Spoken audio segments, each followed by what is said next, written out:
자, 오늘은 벌써 사도행전 강의한 지 50번째 됐어요. 50번째. 50번째 강의 시간으로 주님의 일에 힘쓴 사람들이라는 주제로 말씀을 전하겠습니다. 주님의 일에 힘쓴 사람들.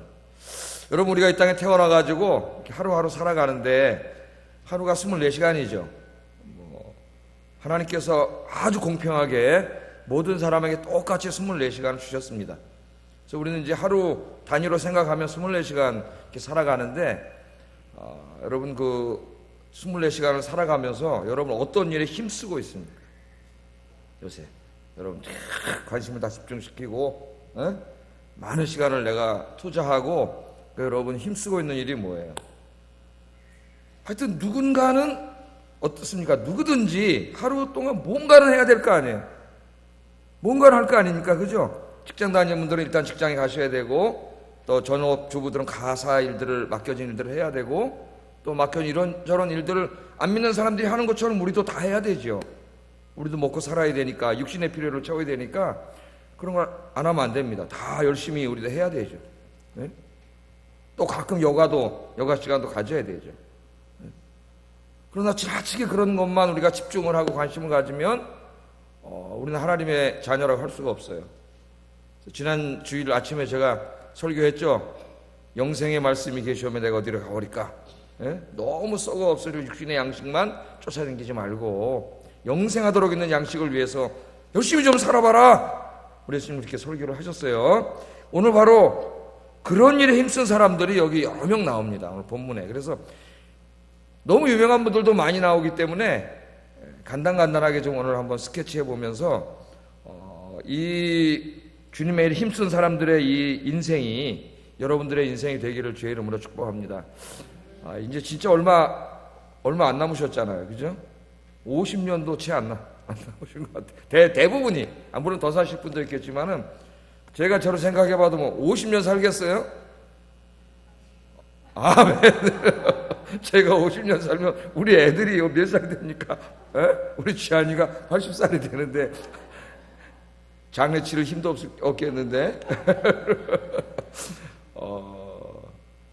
하나님 부르시면 가야 되고 힘이 있을 때 주의 일을 해야 돼요. 그래서 아직도 요새는 제가 이렇게 좀 이제 막 이쪽 어깨도 아프고 이쪽 어깨도 아프고 이러면서도 다리는 걸어다닐 수 있으니까 또 운동하러 나가요. 주일을 하고 올라. 그리고 또 운동하다 보면 부대끼고 넘어져가지고 몇 번 막 너무 아파가지고 이러면서 또 나가요. 하여튼 축구를 너무 좋아하는 것 같아요. 그래서 아직까지는 몸이 쓸만하다. 왜냐면 2시간 3시간 뛰거든요. 10km 정도를 젊은 친구들하고. 요새는 외국인 학교 선생님들하고 하는데, 외국인 학교 선생님들 그 미국인 영국인들의 덩치가 얼마나 큰지 그냥 멀리서 보면 키가 크다 이 정도 느끼지만 가까이 가야 몸을 부대끼어 보니까 보통이 아니에요. 유럽 사람들이 이 몸이.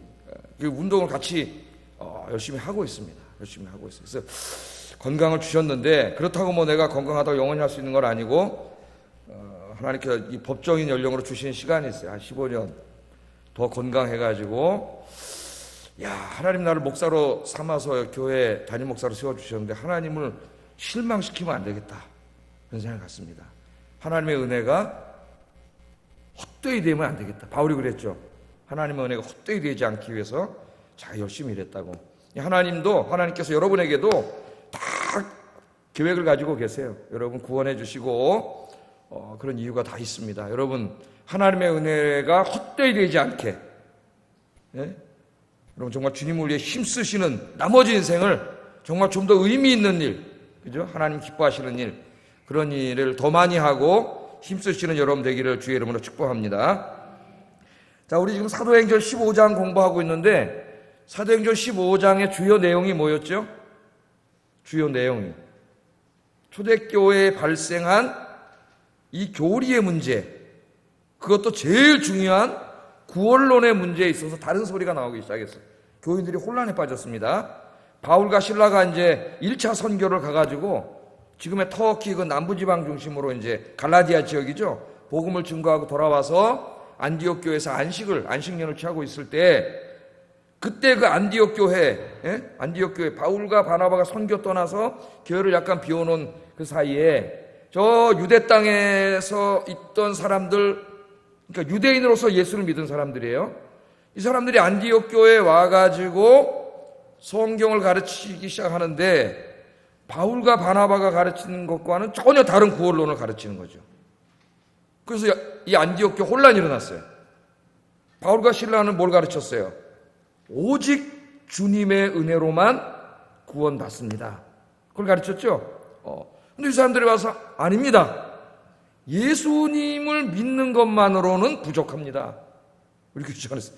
예수님을 믿는 것만으로는 구원받고 하나님의 백성이 되지 못합니다. 구원받고 하나님의 백성이 되려면 예수 믿는 것 플러스 유대인들처럼 할례 받고 모세율법을 지켜야 됩니다. 그래야 구원받습니다. 이렇게 돼가지고 이 바울과 바나바와 이 사람들 가운데 신학적인 논쟁이 벌어졌고 심하게 다투었다 그랬어요. 다툼이 벌어졌어요.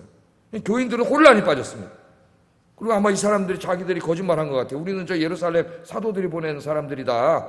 사도들도 우리랑 같은 생각을 가지고 있다. 이렇게 주장을 해서 교회가 혼란에 빠졌습니다.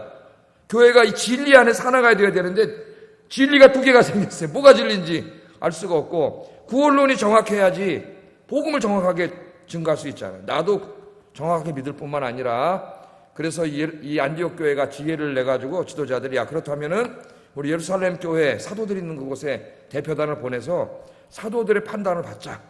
그죠? 그래가지고 이제 바울과 바나바와 안디옥 교회 중요한 사람들 몇 명을 뽑아서 예루살렘 교회를 보냈잖아요. 그죠? 그래서 이제 이 문제에 대해서 이야기를 하게 됐어요. 그랬더니 이 예루살렘 교회도 역시 완고한 유대인으로서 예수님 믿은 사람들 중에 이 유대교 전통의 모세율법에 아주 완고한 사람들이 똑같은 생각을 가지고 있었어요. 예수만 믿어서 구원받는 게 아니고 할례를 받고 모세율법을 지켜야 된다. 그건 뭐냐면 그들도 유대인이 돼야 된다 이거예요. 이게 어떻게 되느냐? 그래가지고 이제 사도들과 공부했죠. 사도들과 그 교회 이미 사도들이 이 교회를 지도할 이 장로들을 세워놨어요. 사도들이 계속 나가서 선교하러 다니기 때문에 그 장로들을 세워놨죠. 함께 모여서 이 문제를 가지고 신학적으로 성경적으로 기도하면서 오랜 시간 토론을 했다 그랬죠. 15장에 딱 나오는 내용입니다. 토론을 해서 이제 결론을 내렸죠. 결론을 내린 다음에 누가 제일 먼저 일어나서 설교했어요? 베드로가 이제 제일 먼저 일어나서 이야기하면서 우리가 다 공부했으니까 결론만 15장 11절 이렇게 결론을 내렸습니다. 읽어보겠습니다. 시작. 구원은 받는 줄을 믿노라. 아멘. 어떤 결론을 내렸습니까? 우리는 그들은 이방인들이지. 이방인들이 유대인이 되려고 할례 받고 모세율법 지킬 필요 없다는 거예요. 그들이 우리와 동일하게 주 예수의 은혜로만 구원받는 줄을 믿노라. 오직 은혜로 구원받는다. 다른 거 필요 없다. 종교개혁의 모토가 뭐예요? 오직 은혜로지. 예? 솔라 그라티아. 오직 은혜로. 루터가 주장했죠. 왜? 그 당시에 카톨릭이 뭐라 가르쳤어요? 구원받는데 믿음으로만 부족하다. 똑같이 가르쳤어요. 뭐가 있어야 돼요? 우리 사람들의 선한 행위가 있어야 돼. 믿음으로만 구원받는 게 아니야. 우리들의 행위도 있어야 돼. 그래서 예수님의 십자가의 은혜가 구원을 충족시키지 못함. 그걸 가르쳤습니다. 성경과 어긋났죠. 그래서 이 루터와 칼빈이 보니까 이 구원론이 성경하고 달라. 카톨릭이 가르치는 성경은. 그래서 강조한 게 뭐예요? 솔라 그라티아. 우리는 오직 주님의 은혜로 구원받습니다. 주님의 은혜로. 그래서 지금도 이런 비슷한 이단과 신학들이 많이 나왔다는 것을 제가 설교 시간에 다 가르쳤어요. 지난 시간에. 그래서 이제 결론을 내렸고 베드로가 이 결론을 내린 다음에 야고보가 일어나서 다시 정리를 했죠. 당시에 야고보는 누구라 그랬어요? 예수님의 동생 야고보입니다. 이 12제자 세베대 아들 야고보가 아니고 세베대 아들 야고보는 11장에서 이미 순교했어요. 예수님의 동생 야고보가 이때에는 예루살렘 교회 실제적인 우두머리였어요. 그러니까 지금으로 하면 담임 목사였다 이 말이에요. 왜냐하면 베드로하고 다른 사도들은 다 나가서 선교하러 다니고 전도하러 다니고 이랬기 때문에 예루살렘 교회에 남아서 교회를 끝까지 이제 목회하면서 실질적인 담임 목사는 이제 야고보예요. 이때는 야고보가 최고 권위자였죠. 야고보가 일어나가지고 베드로의 주장에 동의한다. 오직 우리는 은혜로만 구원받는다. 그렇게 야고보가 이야기했는데 그것을 야고보는 어떻게 했어요? 그냥 그렇게 선언만 한 게 아니라 구약성경 아모스서 9장을 인용하면서 이방인들이 예수를 믿음으로만 구원받는다고 하는 것은 이미 하나님께서 수백 년 전에 선지자들을 통해서 예언하신 말씀이다. 그 말씀이 지금 그대로 이루어진 것이다. 성경적으로 입증을 했죠. 입증을 했어요. 그래서 초대교회가 구원론에 대해서 두 개로 나뉘어 있었는데 신학적인 뭐가 이루어졌어요. 이렇게 함으로 일치가 이루어져 가지고 한못하면 교회가 갈라질 뻔했어요. 둘 중에 하나는 이단이죠. 분명히 이단이 돼버리는 거예요. 그런데 예루살렘 교회 사도들과 장로들이 모여서 기도하면서 신학적으로 성경적으로 중요한 연구를 통해 결론을 내려서 오직 주 예수의 십자가의 은혜로만 구원받습니다. 믿습니까? 우리의 선한 행동으로 구원받는 게 아니에요. 우리는 오직 은혜로 구원받고 예수님의 십자가의 은혜만으로 구원이 충족됩니다. 충분해요. 모자르지 않습니다. 오직 주 예수의 은혜로. 왜? 그분이 누구신데요? 하나님이세요. 그분이 하나님의 아들이고 성자 하나님이세요. 그분의 은혜로 우리는 구원받는 줄로 믿습니다. 그래서 이렇게 결론을 내렸더니 더 이상 다른 의견을 가지고 있던 사람들이 반대를 했어요, 안 했어요?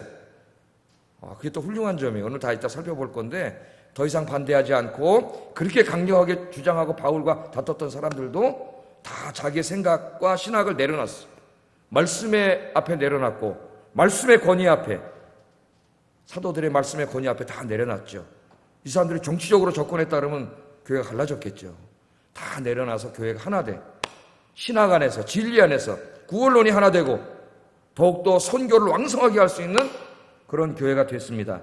우리 교회사 2000년을 읽어보면은 교회사 이게 시기마다 중대한 신학적인 결정을 내린 적이 많아요. 예를 들면은 예수님이 누구냐? 여러분, 예수님이 이 땅에 오시고 거의 400년 동안 예수님이 누구냐가 교회 안에서 계속 논쟁이 됐어요. 예수님이 신이냐 인간이냐 계속 논쟁이 됐는데 니케아 회의에서 뭘 결정했어요? 예수님은 하나님의 아들, 바로 그분이 하나님이시다. 삼위일체를 그때 주장을 했죠. 그래서 삼위일체를 부정하는 예수님은 한 사람 인간이다 이렇게 주장했던 많은 사람 다 이단으로 몰렸고, 또 그럼 예수님이 이 땅에 하나님의 아들인 걸 알겠는데 인간의 몸을 입고 오셨을 때는 그때는 신이냐 인간이냐, 하나님이냐 인간이, 또 예수님의 신성과 인성이 또 논쟁이 돼가지고 이게 거의 한 450년 동안 논쟁됐어요. 교회 안에서. 그랬다가 교회가 또 다시 공회의를, 칼케돈 회의를 열어가지고 예수님이 이 땅에 계셨을 때는 신성과 인성을 다 갖고 계셨다는 결론을 내렸죠.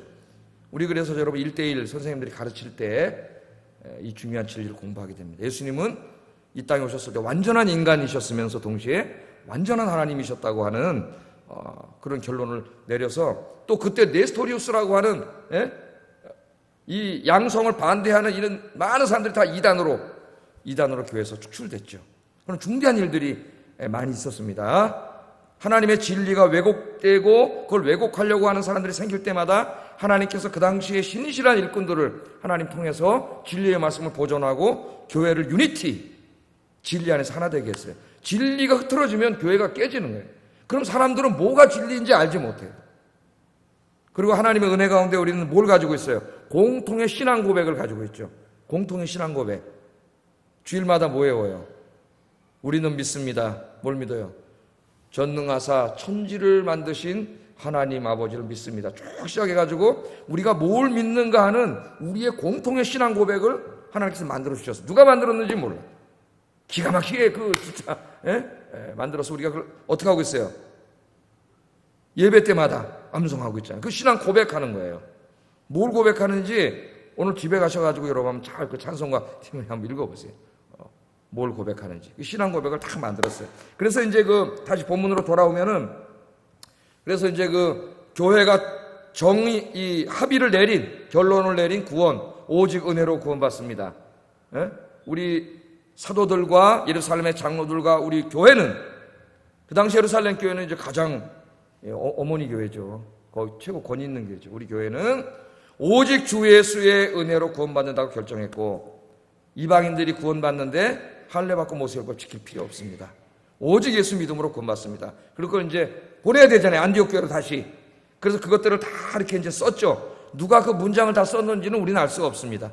아마 글을 잘 쓰는 분이 썼겠죠. 써서 그 토론을 했던 사도들과 거기 회의에 참여했던 장로들이 모여가지고 같이 읽었겠죠. 아, 맞아, 오케이. 그 한번 상황을 생각해 보세요. 예? 그래서 아마 뭐 사인을 했든지 다 했겠죠. 변조될 수 있으니까.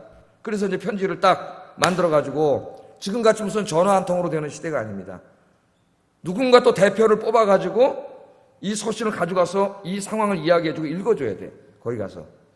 그래서 오늘 이제 그 서신을 딱 써가지고 대표를 뽑아가지고 그 서신을 들려서 안디옥 교회로 보내가지고 당신들이 질문한 내용에 대해서 답변합니다. 오직 은혜로 구원받습니다.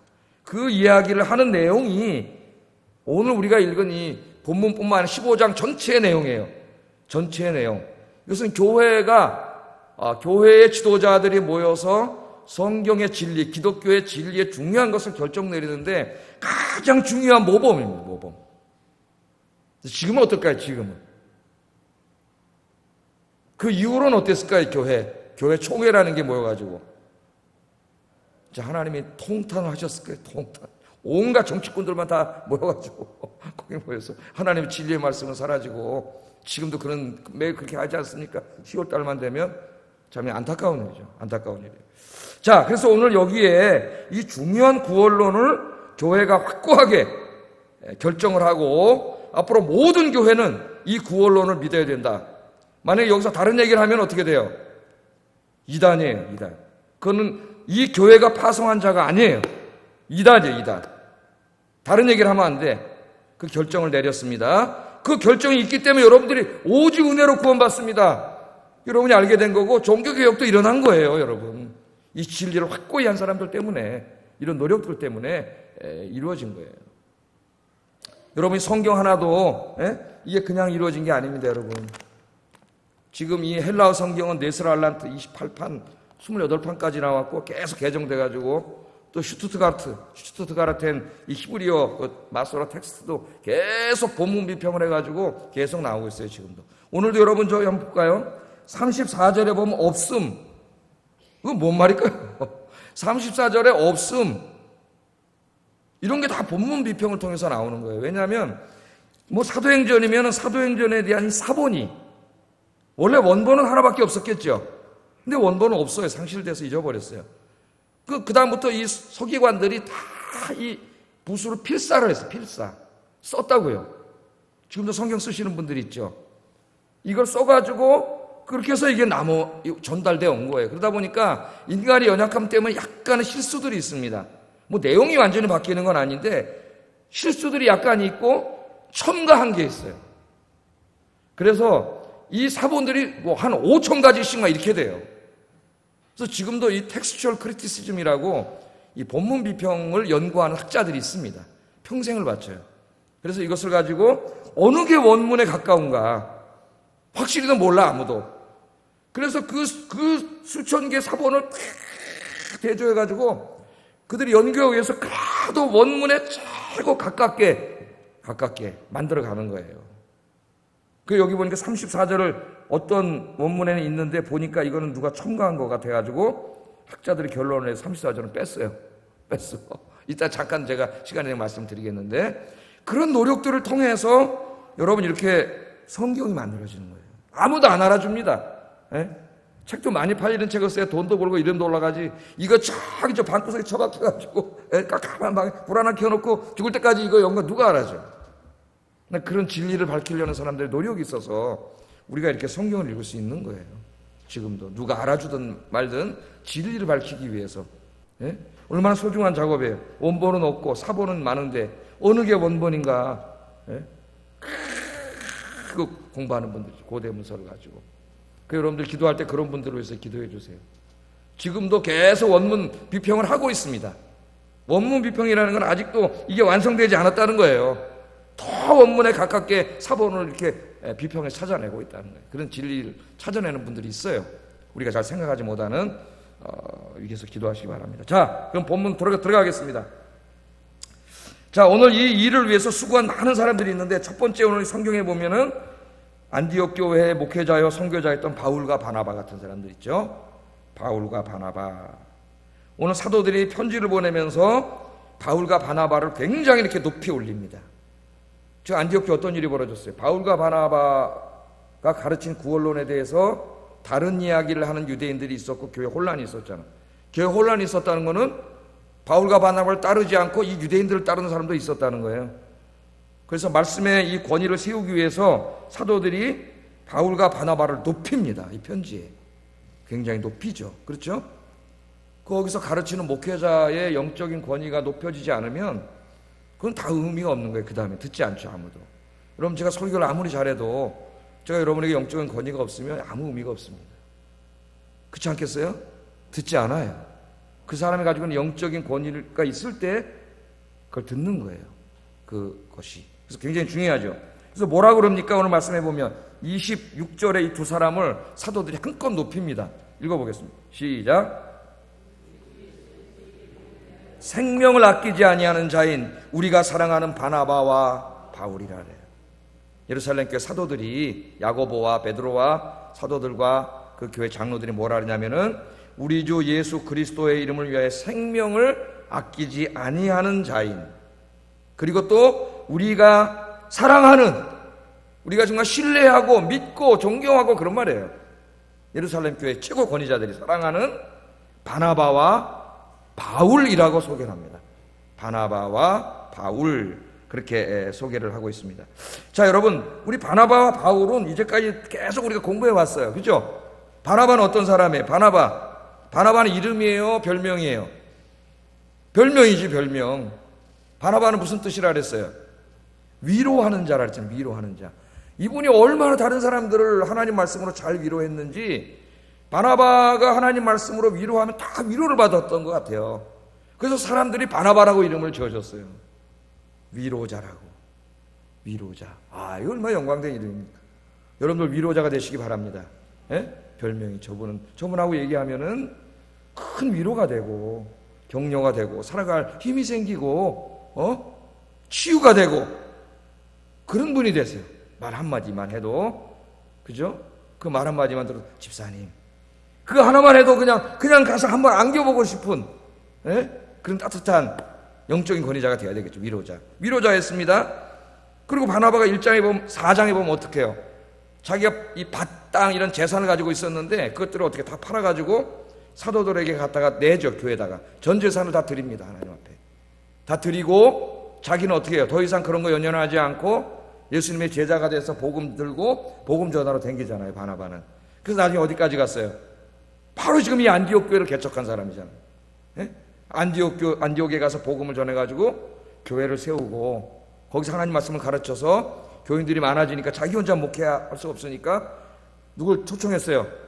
바울, 최고의 신학자인 바울을 정빙에다가 거기서 바울과 같이 안디옥 교회를 세우고, 예? 그래서 같이 목회를 동사를 하다가 어떻게 했어요? 복음을 전하러 이제 더 떠나기 위해서 두 사람이 선교사로 파송을 받아가지고, 얼마나 멋진 사람들입니까? 선교사로 파송을 받아가지고 그래가지고 이제 1차 선교를 떠났잖아요. 바나바가 그런 사람이에요. 그러니까 주님을 만난 다음에는 자기가 가지고 있던 세상적인 이런 재산 다 정리해서 다 바치고 교회에 있을 때는 늘 말씀으로 다른 성도들을 위로하고 격려해 주다가 결국 복음을 들고 나가서 전하는 선교사가 된 사람이 바나바. 오늘 사도들이 말하기를 주 예수 이름을 위하여 그는 목숨을 아끼지 않는 자. 그래서 우리가 사랑하는 자다. 여러분, 바나바 같은 여러분 되시기를 주의 이름으로 축복합니다. 그 다음에 사도 바울, 너무나 유명해가지고, 그죠? 사도 바울은 이제 지금도 공부해 왔고, 앞으로도 또, 계속해서 공부해 갈 사람이에요. 그래서 바울에 대해서 여러분이 너무나 잘 알고 계신데, 오늘 살펴보진 않고, 간단하게 좀 바울의 마지막 모습을 좀 살펴보고 싶은데, 사도행전 제일 마지막 부분에 보면은, 이 바울이 이제 예루살렘으로 돌아가요. 3차 선교를 마치고 예루살렘으로 갑니다. 예루살렘으로 갈 때 선지자들이 성령의 인도함을 받아 와서 바울에게 이야기하죠. 선생님, 예루살렘에 가면 당신 죽이기 전에는 밥도 안 먹겠다는 사람들, 자객이 누구예요? 칼을 찬 자죠. 칼을 찬 자가 당신 죽이려 기다리고 있습니다. 환난과 핍박이 기다리고 있습니다. 가지 마세요. 죽습니다. 이렇게 얘기하는데, 예? 근데 성령님이 바울에게 찾아와서 뭐라 그랬어요? 예루살렘으로 가라 그랬죠. 바울이 뭐라 그러니까 환난과 핍박이 나를 기다린다 하시나 성령께서 가르쳐줬다 그러죠. 그러나 주 예수께 받은 사명 곧 복음 증거하는 일에 내 생명을 조금 더 귀한 것으로 여기지 않는다. 바울이 그리고 예루살렘으로 갑니다. 그래서 결국 이제 유대인들에게 고발을 당해가지고 감옥에 갇히잖아요. 감옥에 갇혀 2년 동안 그 로마 감옥에 예루살렘에서 이제 감옥에 갇혀 있지 않습니까? 근데 바울의 꿈에도 소원이 뭐예요? 로마에 가서 복음 전하는 거예요. 로마 제국의 심장부인 그 로마에 들어가서 복음을 전하고, 로마서 15장을 읽어보면은 스페인까지 가서 복음을 전하고 싶다. 그러니까 바울이 예수님 만난 다음에 꿈이 다 바뀌었어. 복음을 한 번도 들어보지 않은 땅 끝까지, 로마 제국의 심장부까지 가서 나는 복음을 전하고 싶다. 그런데 예루살렘에서 죽으면 안 되잖아요. 그래서 뭐라 그랬어요? 바울은 시민권을 가지고 있기 때문에 로마 시민권을 갖고, 나는 로마 시민권자다. 그러므로 로마 황제의 재판을 받겠다. 그렇게 얘기하죠. 왜? 당시 로마 시민권을 가진 건 대단한 거라서 아무도 함부로 할 수 없습니다. 로마 시민권자가 난 로마 황제의 재판을 받겠다 그러면 다 보내줘야 돼요. 바울은 자기 하나 편하려고 그런 게 아니고 로마로 가고 싶어서, 그래서 죄수의 신분으로 로마로 가지 않습니까? 그 로마에 가서 이제 갔을 때 그 가택 연금 상태로 이렇게 연금 상태로 감옥 생활을 해. 좀 1차 투옥 생활을 편안하게 했죠. 사람들도 만나게 해줬어요. 사도행전 28장을 읽어보면은 감옥에 있으면서도 많은 사람들을 만나서 복음을 증거하는 바울의 모습이 나오죠. 그리고 사도행전은 끝납니다. 더 이상 바울에 대해서 없어요. 기록이 성경에 안 나와요. 잘 몰라요. 그러나 바울 전승에 의하면은 그 2년 갇혀 있다가 다시 석방이 돼. 예? 석방이 돼가지고 바울의 꿈에도 소원을 하나님 이루어주세요. 그게 뭐예요? 스페인까지 가서 복음 증거하는 거예요. 그래서 스페인까지 가요. 바울이 스페인에 가서 복음을 증거하고 다시 돌아와가지고 마케도니아, 그러니까 빌립보 교회와 데살로니가에 있는 곳이 마케도니아죠. 그 마케도니아에 돌아와서 교회들을 다시 다스리고 성경 말씀을 가르쳤습니다. 가르치고 있는데 로마의 황제가 바뀌어가지고 새로운 황제가 등극했는데, 네로라고 하는 황제가 등극했어요. 여러분 잘 알다시피 그 네로가 거의 뭐 처음엔 좀 정치를 잘했지만 나중에 미친놈이 돼가지고 자기를 낳아준 엄마를 죽였으니까요. 자기 선생님도 죽였고 자기를 낳은 엄마를 죽였어요. 엄마를. 그러니까 이게 제정신이 아니죠.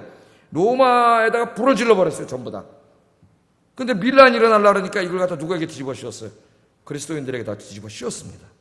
그래서 그리스도인들이 로마의 불질른 자로 끌려가가지고 다 죽기 시작했어요. 순교당하고 환난과 핍박이 막 몰려왔는데, 바울이 마케도니아에서 목회하다 들으니까 그 소리가 들려온 거죠. 바울이 가만히 있을 수가 없었어요. 로마에 2년 동안 자기가 있으면서 교회를 세우고 이 말씀을 전한 사람들이 있는데 자기 혼자 편안하게 있을 수가 없어가지고 바울이 다시 로마로 돌아갑니다. 예? 그 얘기가 이제 디모데 후서에 나와요.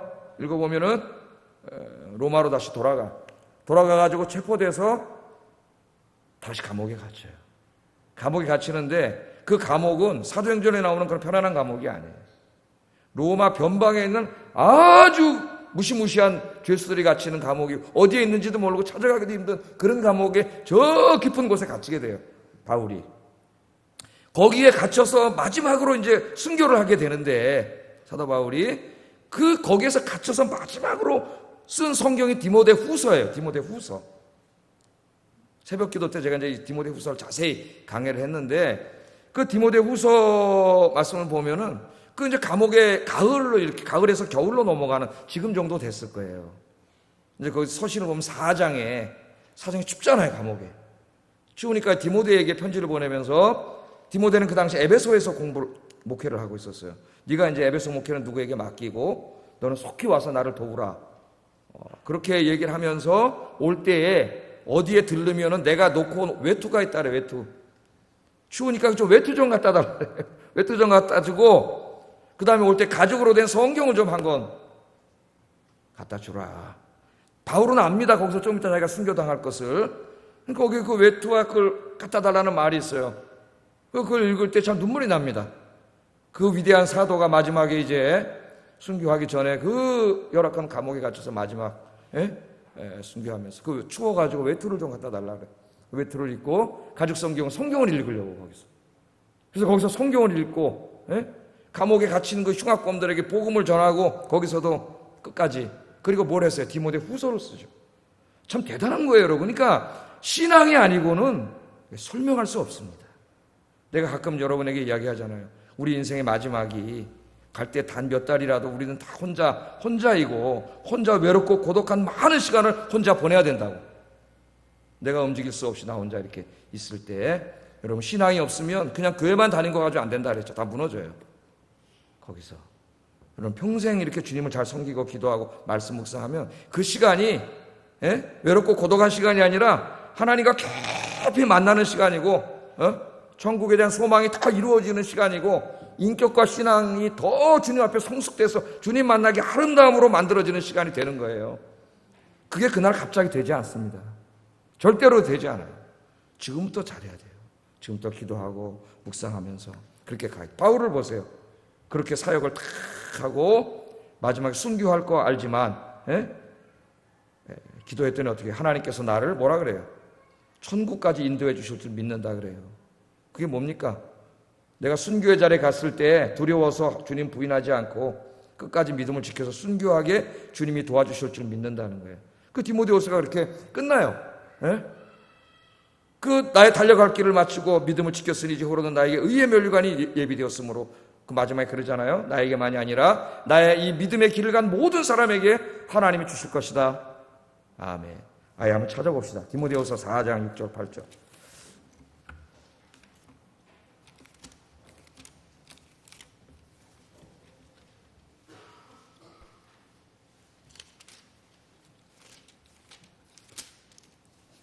같이 한번 읽어보겠습니다.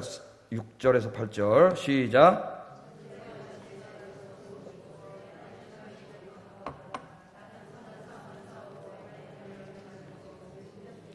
이제후로는 나를 위하여 의의 면류관이 예비되었으므로 죽어도 의로우신 재판장이 그날에 내게 주실 것이며 내게만 아니라 주의 나타나심을 사모하는 모든 자에게 도니라. 아멘.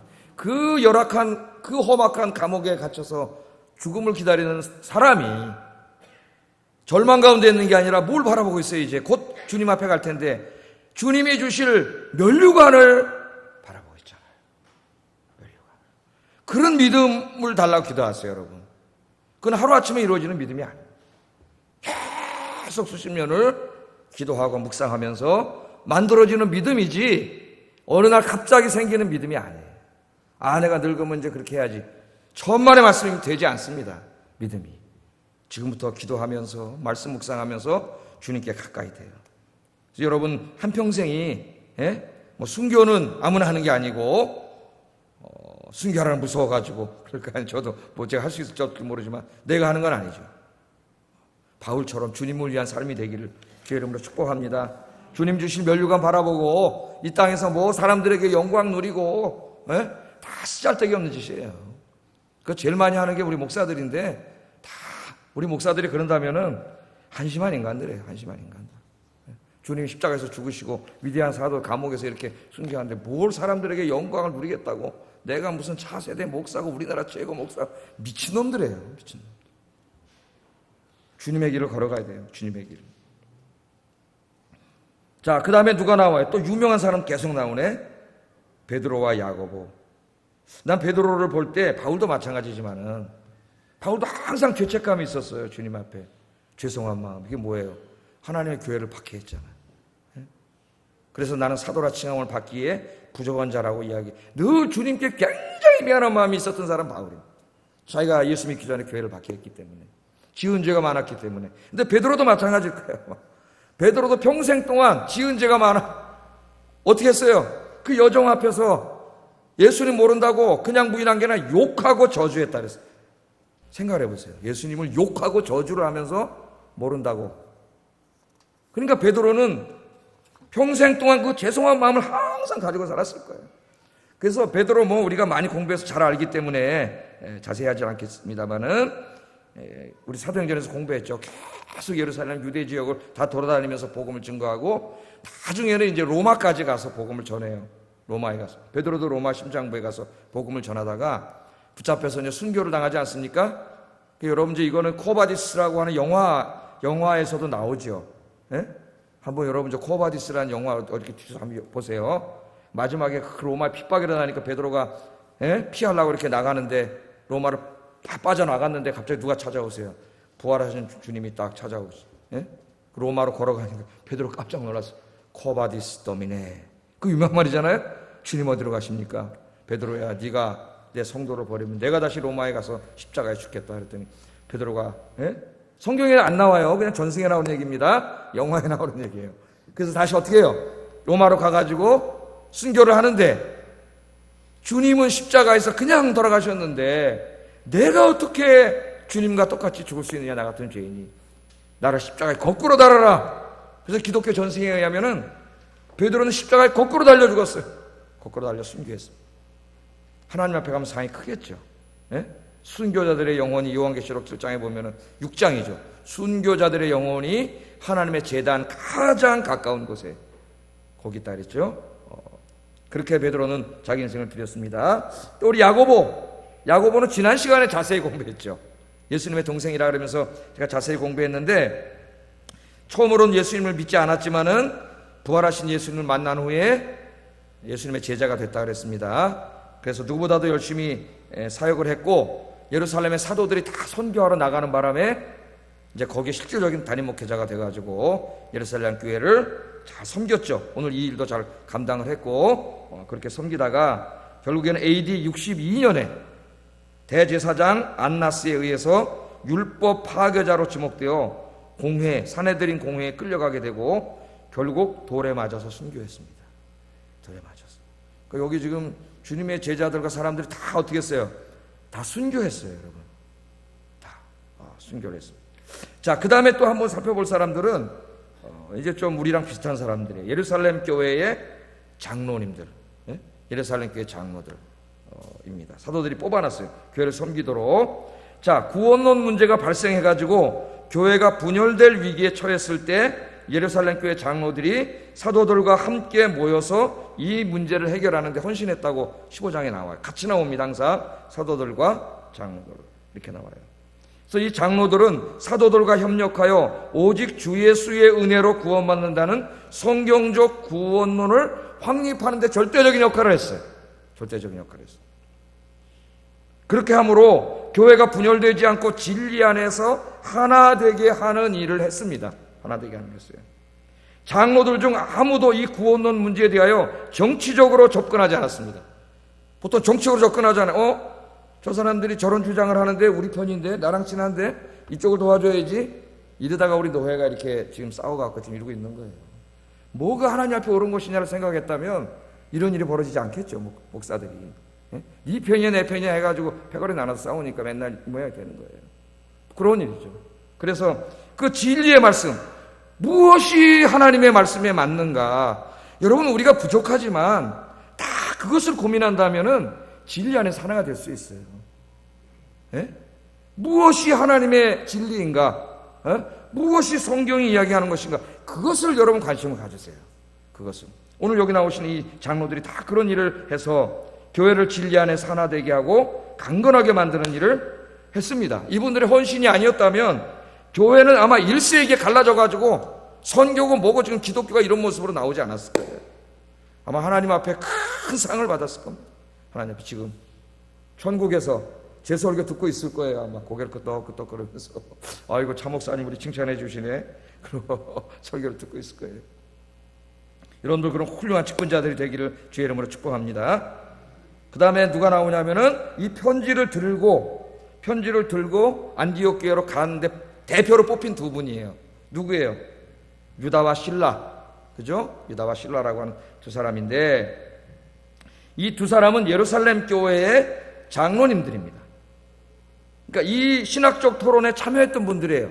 그 중에서도 대표로 두 분을 뽑았으니까 그분들의 그 위상을 알겠죠. 예루살렘 교회 사도들에게나 교인들에게나 존경받는 그런 장로들이죠. 이 두 사람이 대표로 뽑혔습니다. 그래서 이 사도들이 결정을 내린 그 서신을 가지고 이 사람들이 가지고 이 중요한 책임을 맡은 거예요.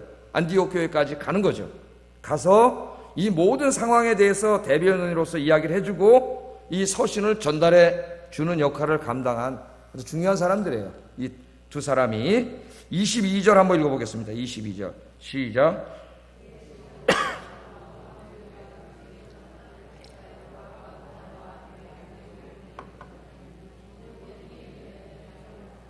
유다와 실라더라. 이 두 사람을 대표로 뽑아서 제일 중요한 역할을 할 사람입니다. 바울과 바나바는 논쟁의 대상이었죠. 저쪽 사람들하고 신뢰를 주지 못해요. 그러니까 이 두 사람이 정확한 거예요. 두 사람을 통해서 그 일이 벌어졌죠. 그러니까 예루살렘 교회 이 두 분은 장로들이 모두가 신실한 분들이었는데 그 중에서도 이 두 분은 그 중에서 뽑힌 분들입니다. 그런 훌륭한 존경받는 분들이었어요. 자, 이 두 분이 이 서신을 가지고 가서 안디옥 교회에 전해 주었을 뿐만 아니라 이 모든 신학적인 문제에 대해서 설명을 해 주었어요. 설명을 해 주었어요. 27절 한번 읽어보겠습니다. 시작. 말로 전하니라. 아멘. 서신을 가지고 주고 일어난 일들에 대해서 다 설명을 한 거죠. 교회 앞에 서가지고.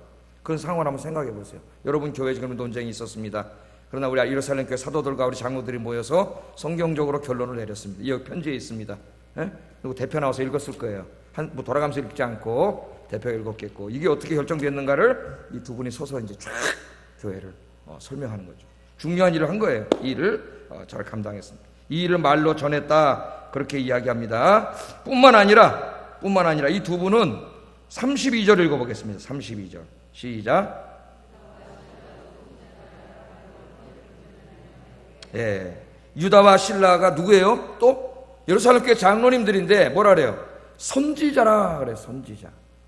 선지자 뭡니까? 하나님의 말씀에 능통하여 하나님의 말씀을 가르치고 설교할 수 있을 만큼 능통한 자들이에요.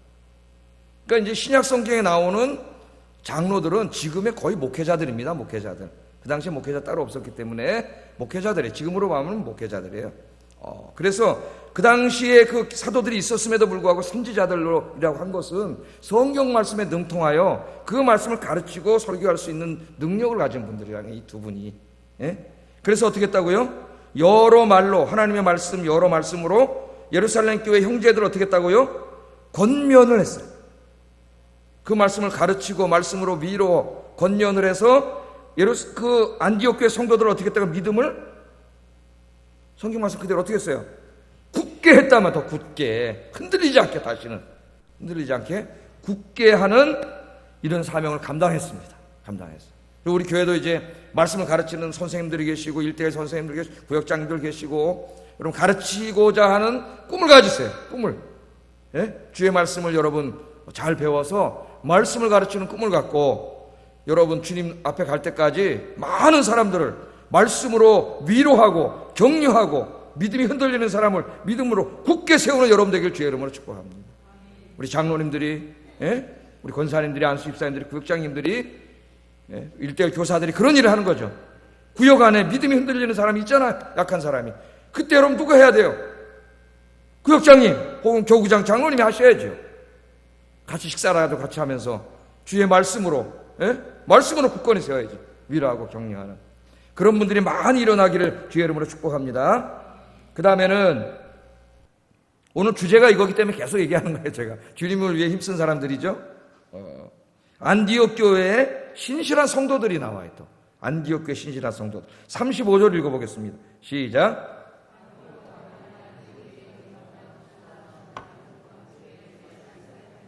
예, 바울과 바나바는 안디옥에서 이제 이 일이 다 끝나고, 그죠? 돌아가고 그러면서 교회가 안정이 됐죠. 그래서 안디옥에서 유하면서 많은 사람, 그 다음에 중요하죠. 수다한 다른 사람들과 함께, 두 사람만 가르쳤다는 게 아니에요. 두 사람이 수다한, 수가 많아요. 그러니까 많은 사람들과 함께 주의 말씀을 가르치고 전파했다 그랬어요.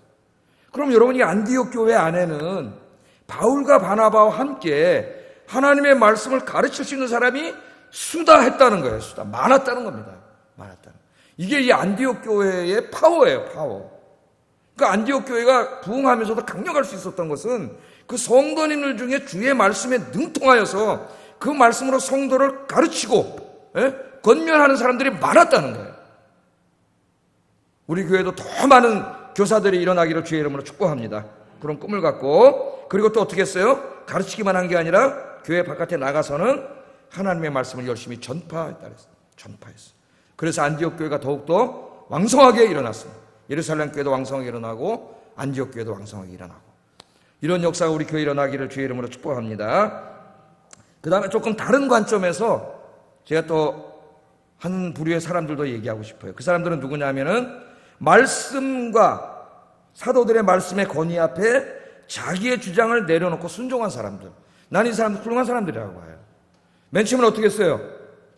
예수만 믿어서 구원받는 거 아니다. 할례도 받아야 된다. 모세율법도 지켜야 된다. 그래서 바울과 바나바와 논쟁을 하고 다투기까지 했던 이 사람들, 예루살렘 교회에서도 강력히 주장했던 그 사람들이 사도들과 그 교회 대표인 장로들이 모여서 기도하면서 성경적으로 연구해서 구원은 오직 주 예수를 믿음으로 구원받습니다. 오직 은혜로 구원받습니다. 그밖에 없습니다라고 결론을 내렸더니 거기에 대해서 더 이상 말했다는 얘기가 없어요. 아무도 말하지 않았어요.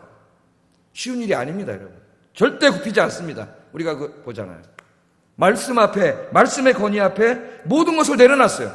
이분들이 만약에 정치적으로 계속 했다면은 다 분란이 일어나고 난리가 났을 거예요, 교회가. 그러나 진리의 말씀 앞에 자기의 신학과 주장과 모든 걸 내려놓은 거예요. 여러분들도 말씀 앞에 모든 걸 내려놓으시는 여러분 되기를 주의 이름으로 축복합니다. 말씀과 진리 앞에 자기를 내세우면 안 돼요. 내가 아무리 주장하던 것이라도 하나님의 말씀과 진리가 아니면 내려놓을 줄 알아야 돼요. 그게 부끄러운 게 아니에요, 여러분. 난 그 훌륭한 사람이라고 봐요. 우리가 그걸 못합니다, 웬만한 사람은. 정말 신앙이 있는 사람만 내려놓을 수 있어요. 하나님의 뜻이 아닌데 내가 내려놔야지. 주님의 몸된 공동체 안에서 뜻이 아닌 것은 내려놓을 수 있기를 주의 이름으로 축복합니다. 자, 지금까지 우리가 이렇게 많은 사람들, 주님을 위해 힘쓴 많은 사람들을 봤어요. 살펴봤습니다. 자, 이 사람들 다 우리랑 똑같은 사람들인데 어떻게 이렇게 왕성하게 주님을 위해서 일하고 기쁨 가운데 사역할 수 있었을까? 오늘 본문 몇 구절을 찾아보면은 그 단서가 있어요. 한번 좀 찾아볼까요? 30절, 31절 읽어보겠습니다. 시작.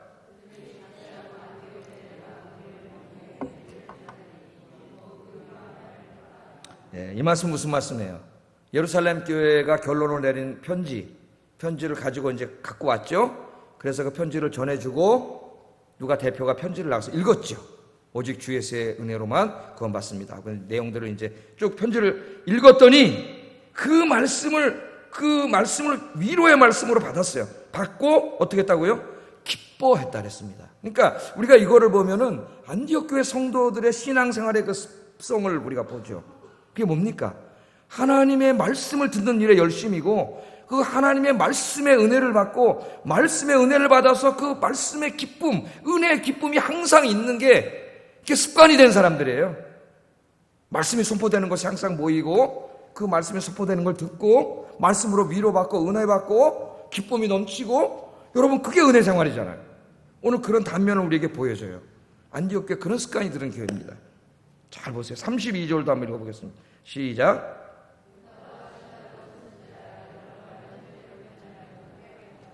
아까 유다와 실라 얘기할 때 했죠. 다 교회 성도님들이었지만은 선지자라고 할 정도로 하나님 말씀에 능통해서 말씀을 또 가르치고 권면하고 위로하고, 이런 공동체가 얼마나 아름다운 공동체예요. 예? 그런 게 습관이 된 교회예요. 그런 문화, 교회 문화 자체가. 또 35절도 한번 읽어보겠습니다. 시작.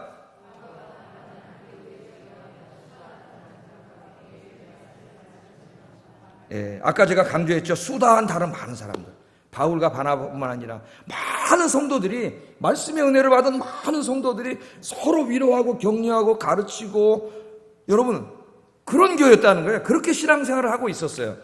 그러니까 여러분, 하나님께서 왜 교회를 만드셨을 것 같아요? 그냥 우리 예수 믿고 혼자 집에서 신앙생활 해도 되잖아요. 왜 교회를 만들었을까요? 혼자서 신앙생활 할 수 없습니다. 우리는 흔들려요. 하나님 잘하셔요. 그래서 교회를 만들어 놓으신 거예요. 그래 교회를 만들고 교회 안에 직분도 세우고, 그죠? 그 교회 안에는 신앙이 어린 성도도 있고 많이 성숙한 성도도 있어요. 그래서 교회 안에 와서 서로 구역으로, 전도회로, 주일학교로, 부서로 이렇게 모이면서 거기서 교제를 하면서 어떻게 되는 거예요? 나보다 앞서 믿음 생활하고 있는 분들의 기도와 말씀과 신앙생활의 안내를 받고 도움을 받고, 그게 교회예요. 그게 교회. 목회자는 여기서 대중설교를 하지만 여러분이 하나하나는 터치하지 못합니다. 여러분들끼리 교제를 하시잖아요. 교제를 하면서 키워주고 그 말씀이 선포되고 은혜가 넘치고 그 은혜가 넘쳐요. 그렇게. 그러니까 이분들이 항상 은혜가 넘치기 때문에 주님을 위해서 열심을 낼 수 있는 거예요. 하나님의 일은 인간의 힘으로 할 수 없습니다. 하나님이 힘 주셔야 돼요. 은혜가 넘쳐야 하나님의 일을 할 수 있어요. 여러분, 은혜를 받으려면 어떻게 돼요?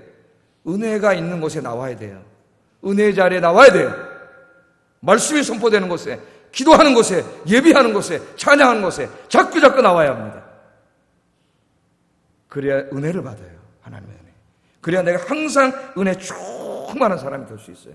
이 은혜 충만하여 주님 맡겨준 사역들을 감당하고 더욱더 열심히 하는 여러분 되기를 주의 이름으로 축복합니다. 마지막으로 바울의 하나 고백, 제가 자주 읽어드리는 말씀을 오늘 읽어드리고 설교를 마치겠어요. 같이 한번 읽어보겠습니다. 시작. 하나님의 교회를 박해하였으므로 사도라 칭함받기를 당하지 못할 자라. 그러나 내가 나 된 것은 하나님의 은혜로 된 것이니 내게 주신 그의 은혜가 헛되지 아니하여 내가 모든 사도보다 더 많이 수고하였으나 내가 한 것이 아니요 오직 나와 함께 하신 하나님의 은혜로라. 바울은 늘 은혜 가운데 있었습니다. 생각만 해도 눈물이 나. 은혜 가운데. 은혜 가운데 있었기 때문에 주님을 위해서 다른 사도보다 더 많이 수고했다 그랬어요. 오늘 저와 여러분이 남은 인생을 주님을 위해 더욱더 수고하고 헌신하며 살기를 주의 이름으로 축복합니다. 기도하겠습니다. 말씀을 생각하면서 기도하겠습니다. 날마다 은혜의 자리에 나와 하늘의 신령한 은혜를 받음으로 은혜에 충만한 삶이 되게 해주세요. 두 번째, 하나님의 은혜로 충만하여 초대교회 성도들처럼 교회와 성도를 섬기고 복음을 증거하는 주님의 일에 더욱 힘쓰는 삶을 살게 해주세요. 기도하겠습니다. 사랑하신 아버지 하나님, 때로 우리가 신앙생활을 하다가 내가 왜 이렇게 됐는지 우리를 돌아볼 필요가 있습니다. 내가 예전에는 은혜 가운데 있었는데 왜 지금은 은혜를 다 잊어먹고 이렇게 신앙생활하고 있는지 우리는 우리 자신을 되돌아보아야 합니다. 오늘 이 안디옥 교회 성도들처럼 예루살렘 교회 성도들처럼 늘 은혜 받는 일에 힘쓰게 하여 주시옵소서. 늘 기도에 힘쓰고 말씀을 선포하고 가르치고 말씀으로 권면하고 하나님의 말씀을 통한 기쁨과 행복이 넘치고 은혜가 넘치는 그런 아영교회가 되게 하시고 그런 신앙생활을 하는 우리 아영교회 성도님들이 되게 하여 주시옵소서. 항상 주님이 성령님을 통해 내려주시는 이 놀라운 하늘의 신령한 은총들로 충만한 성도들이 되어서 하나님 우리에게 맡겨주신 주님의 몸된 교회를 섬기고 성도를 섬기고 생명의 복음을 증거하는 등 주님 맡겨준 사명을 더 열심히 감당하며 살아가는 저희들이 되게 하여 주시옵소서. 예수님 이름으로 기도드립니다. 아멘. 우리 말씀을 생각하면서 352장 찬송하겠습니다. 힘차게 찬송하겠습니다.